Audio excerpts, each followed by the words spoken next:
তেওঁলোকে কাৰ্বি আংলং সৌৰশক্তি প্ৰকল্প প্ৰভাৱিত জন অধিকাৰ কমিটি আৰু ভূমি অধিকাৰ যৌথ সংগ্ৰাম সমিতিৰ বেনাৰত যি আজি ইয়াত এখন সমাৱেশৰ আয়োজন কৰা হৈছিল যে ৰাইজে কেনেকৈ আন্দোলন কৰি এছিয়ান ডেভেলপমেণ্ট বেংকৰ 4,000 কোটি লোন বাতিল কৰিবলৈ সক্ষম হ'ল সেই কথাটো অসমৰ ৰাইজক জনোৱাৰ কাৰণে আমি ইয়াত আজি সমাৱেশৰ আয়োজন কৰিছিলোঁ। আজি আপুনি চাব যে হিমন্ত বিশ্ব শৰ্মা অসমত মুখ্যমন্ত্ৰী হোৱাৰ পিছত আৰু তুলিৰাম ৰংহাং কাৰ্বি আংলঙত যেতিয়া CM হ'ল তাৰপিছত কিন্তু আটাইতকৈ বেছি যদি মানুহৰ মাটিৰ ওপৰত আক্ৰমণ হৈছে সেয়া জনজাতীয় মানুহৰ মাটিৰ ওপৰত আক্ৰমণ হৈছে। আজি BTADত আপোনাৰ আদানীক মাটি দিবলৈ বিচৰা হৈছে 3,600 বিঘা মাটি পৰ্বতজোৰাত আপোনাৰ থাৰ্মেল প্ৰজেক্টৰ কাৰণে। ৰাভা হাছঙত আপোনালোকে আন্দোলন দেখিছে, বৰদোৱাৰ চাহ বাগানৰ 1500 একৰ মাটি ছেটেলাইট টাউনশ্বিপৰ কাৰণে দিবলৈ বিচাৰিছে। কাজিৰঙাত আপোনাৰ আদিবাসী মানুহক উচ্ছেদ কৰি তাত হোটেল নিৰ্মাণ কৰিবলৈ চেষ্টা কৰিছে। আজি ঠিক তেনেদৰে আজি ইয়াত আপোনাৰ কাৰ্বি আংলঙত 18,000 বিঘা মাটিৰ পৰা প্ৰায় 20,000 জনজাতীয় মানুহক উচ্ছেদ কৰি পেলাই সেই মাটিত চ'লাৰ পাৱাৰ প্ৰজেক্ট বনাবলৈ চেষ্টা কৰিছিল। আৰু ইয়াত যি 1,000 মেগাৱাটলৈকে উৎপন্ন কৰা কথা হৈছিল এই কাৰণ কিন্তু অসম বা কাৰ্বি আংলঙৰ মানুহৰ কাৰণে নহয়।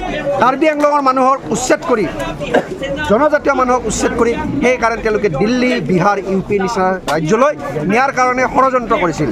কিন্তু ৰাইজৰ প্ৰতিবাদৰ ফলত ৰাইজে যে প্ৰতিবাদ কৰিলে বিভিন্ন ভয় ভাবুকি উৎকোচ এইসমূহ সকলো হেলা ৰঙে নেওচি ৰাইজে যি প্ৰতিবাদ কৰিলে সেই প্ৰতিবাদৰ ফলত 4,000 কোটিৰ লোনটো বাতিল হ'ল। আজি আমি ইয়াত এখন সমাৱেশ আয়োজন কৰিছোঁ। ইয়াৰ পৰা এটা কথা স্পষ্ট কৰি দিব বিচাৰিছোঁ যে ADBৰ লোন বাতিল হ'ল ঠিকে আছে, কিন্তু সম্পূৰ্ণ চ'লাৰ পাৱাৰ প্ৰজেক্ট বাতিল কৰিব লাগিব।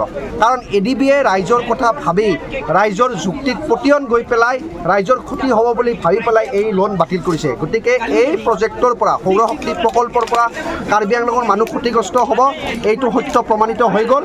গতিকে এই সত্যক মানি লৈ তুলিৰাম ৰংহাং আৰু হিমন্ত বিশ্ব শৰ্মা চৰকাৰে এই সৌৰশক্তি প্ৰকল্পটো বাতিল কৰিব। আমি ইয়াত জাষ্ট ডেম'ক্ৰেটিকেলি পিছফুলি আমি মিটিং পাতিবলৈ আহিছোঁ বৰজান সমষ্টিত। বিশেষকৈ যিটো চ'লাৰ প্ৰজেক্টৰ বিষয়, তাত চ'লাৰ প্ৰজেক্ট যিটো এতিয়া কেঞ্চেল হৈছে, ADBয়ে কেঞ্চেল কৰিছে লোনটো, তো সেইটো বিষয়ে আমি ৰাইজৰ আগত আমি আলোচনা কৰিব আহিলোঁ। কিন্তু এই আলোচনা যিটো মিটিংহে এইটো এতিয়া ধ্বংস কৰি দিলে। ডিষ্ট্ৰিক্ট এডমিনিষ্ট্ৰেশ্যনৰ পৰা আহি ইয়াৰ মিটিংটো ভংগ কৰি দিলে। আমি পিছফুলি সেই মিটিং পাতিছোঁ। কিন্তু আপোনালোকে চাওক, কাৰ্বি আংলঙত ডেম'ক্ৰেচি মাৰ্ডাৰ কৰি হত্যা কৰিছে ডেম'ক্ৰেচি।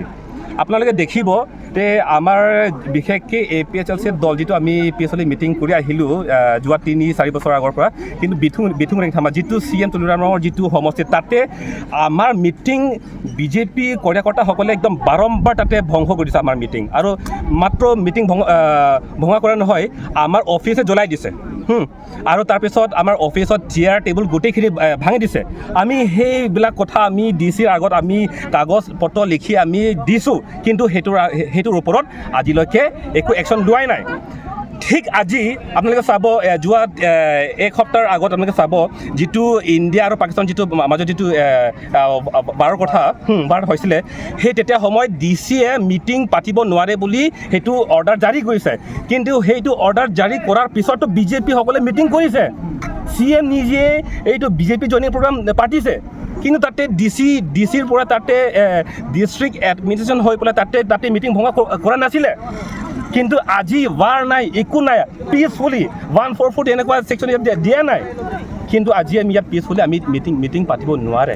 সেই গতিকে আমি ক'ব লাগিব যে হিমন্ত বিশ্ব শৰ্মা আৰু কাৰ্বি আংলঙৰ CM তুলিৰাম ৰংহাং তেখেতে হিটলাৰ দৰে ইয়াত কাম